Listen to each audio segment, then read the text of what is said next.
Hi అండి అందరికీ welcome to my channel. So ఈరోజు మనం నిన్న చెప్పాను కదండి సినానిమ్స్ తర్వాత యాంటోనిమ్స్ చెప్తానని. సో ఈరోజు ఒక 10 యాంటోనిమ్స్ మనం తెలుసుకుందాం. ఇవి కూడా ఎస్ఎస్సీలో మోస్ట్ ఇంపార్టెంట్ రిపీటెడ్గా వచ్చినవండి, వెరీ వెరీ ఇంపార్టెంట్. ముందు నేను చెప్పే వీడియోలోనివి కంప్లీట్ చేసుకోండి, ఎందుకంటే చాలామంది దగ్గర బుక్ ఉండదన్నమాట. సో వాళ్ళకి ఇది చాలా యూస్ఫుల్గా ఉంటుంది, అందుకే చేస్తున్నాను. ఉన్న వాళ్ళు ఎలాగైనా చదువుకుంటారు, లేని వాళ్ళు ఎలా చదువుకుంటారండి, ఆ ఉద్దేశంతోనే నేను చేస్తున్నాను.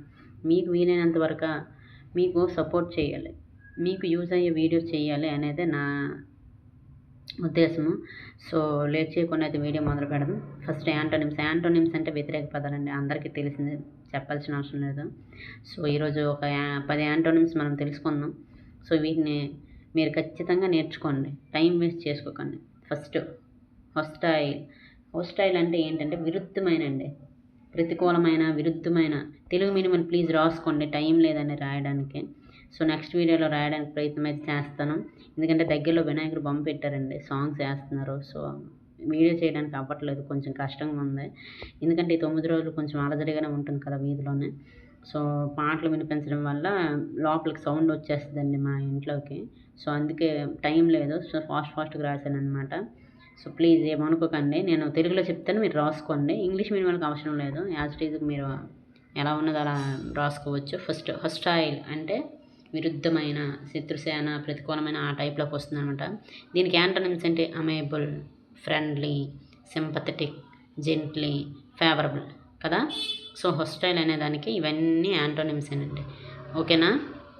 తర్వాత ఫ్లెక్సిబుల్ అంటే మృదువైన, మెత్తని, వంగేది, ఆ టైప్లోకి వస్తుంది అనమాట. రాసుకోండి ప్లీజ్, రాసుకుంటే మీకు అర్థమవుతుందండి, ఇంకేం లేదు. దీనికి ఆపోజిట్ వర్డ్స్ ఏంటి?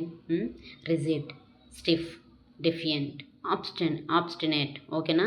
తర్వాత ఫెర్టైల్ అండి అంటే సారవంతమైన. రాసుకోండి ప్లీజ్, తెలుగు మీడియం వాళ్ళు మళ్ళీ మర్చిపోతారు. ఫెర్టైల్ అంటే సారవంతమైన, ఓకేనా.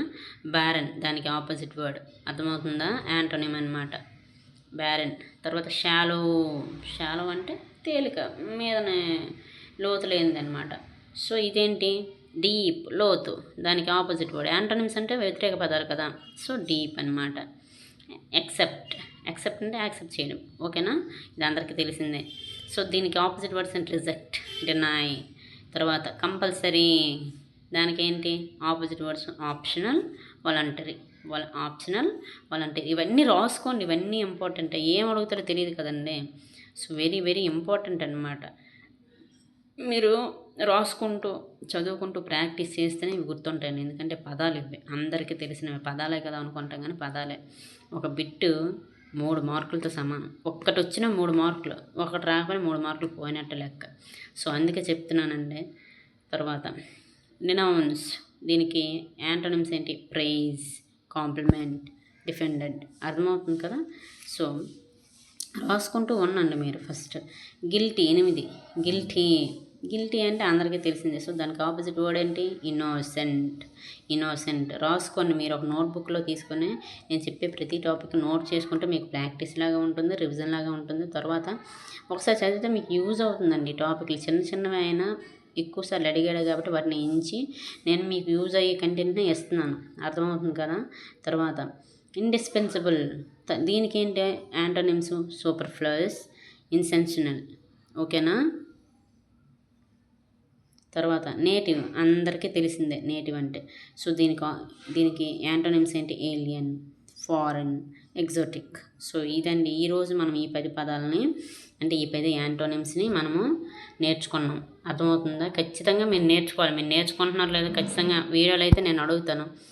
సో రేపటి నుంచి అయితే నేను చెప్పే ప్రతి వీడియోని యాంటోనిమ్స్ చెప్తే యాంటోనిమ్స్ అడుగుతాను, సినోనిమ్స్ చెప్తే సినోనిమ్స్ కింద అడుగుతాను. కామెంట్ చేసి ఖచ్చితంగా చెప్పండి, ఎవరు చదువుతున్నారు ఎవరు చదవలేదు తెలిసిపోతుంది. ఏంటంటే అదొక ఇదిగా ఉంటుంది, ఒక వీడియో చేసామంటే చూస్తున్నారు, ఇంట్రెస్ట్ చూపిస్తున్నారు, చదువుతున్నారు, వీళ్ళు సిన్సియరు అని తెలుసుకోవడానికి, ఇంకేం లేదు. పెట్టినా మంచిదే, పెట్టకపోయినా మంచిదే, అంతేనండి, ఇంకేం లేదు. సో యాంటోనిమ్స్ని అయితే నెగ్లెక్ట్ చేయకండి, ఇవి కూడా most important and repeated asked in SSC exams అండి, అందులోనే మీకు నేను చెప్తున్నాను, అర్థమవుతుందా. సో ప్లీజ్ అండి, లేని వాళ్ళు ఒక నోట్బుక్ తీసుకొని రాసుకొని జాగ్రత్తగా సిన్సియర్గా ప్రిపేర్ చేయండి, ప్రిపేర్ అవ్వండి, ఓకేనా. సో ఇవి చిన్న చిన్నవే కదంటే వర్డ్స్ అండి గుర్తుండవు. ఎక్కువ ప్రాక్టీస్ రివిజన్ చేస్తేనే గుర్తుంటాయి. అందరికీ తెలిసిన విషయమే, నేనేం కొత్తగా చెప్పాల్సిన అవసరం లేదు. చదివిన ప్రతి ఒక్కరికి అర్థమైపోతుంది వర్డ్స్ గుర్తుపెట్టుకోవడం ఎంత కష్టమో. సో మనం మనసు పెట్టి మనం ప్రశాంతంగా చదివితేనే ఇవి మనకి ఎక్కుతాయి. ఎంత ప్రాక్టీస్ చేస్తే అంత ఎక్కువ రోజులు గుర్తుంటాయి, ఎంత రివిజన్ చేస్తే అంత మంచిది. మీకే చెప్తున్నాను. సో ఇంక మీ ఇష్టం. ఎవరైతే సిన్సియర్గా ప్రిపేర్ అవుతున్నారో వాళ్ళకి చెప్పాల్సిన అవసరం లేదు, వాళ్ళు ఎలా అయినా ప్రిపేర్ అవుతారు. ఎవరైతే మధ్యలో కన్ఫ్యూజన్ ఉన్నారో వాళ్ళలాంటి వాళ్ళకి చెప్తున్నాను, ఓకేనా. సో బిగినర్స్కి అయితే మరి చెప్పాల్సిన అవసరం, మీరు చదవాలి తప్పదు. సో ఎందుకంటే ఎగ్జామ్స్ దగ్గర పడుతున్నాయి కాబట్టి ఫస్ట్ అటెంప్ట్ అయినా బెస్ట్ అటెంప్ట్ ఇవ్వాలన్నమాట. సో అర్థమవుతుంది కదండి, బాగా చదవండి, నెగ్లెక్ట్ అయితే చేయకండి. సో వీడియో కనుక యూస్ఫుల్ అనిపిస్తే ఖచ్చితంగా లైక్ చేయండి, షేర్ చేయండి, సబ్స్క్రైబ్ చేయండి, నన్ను సపోర్ట్ చేయండి. థ్యాంక్ యూ సో మచ్ అండి.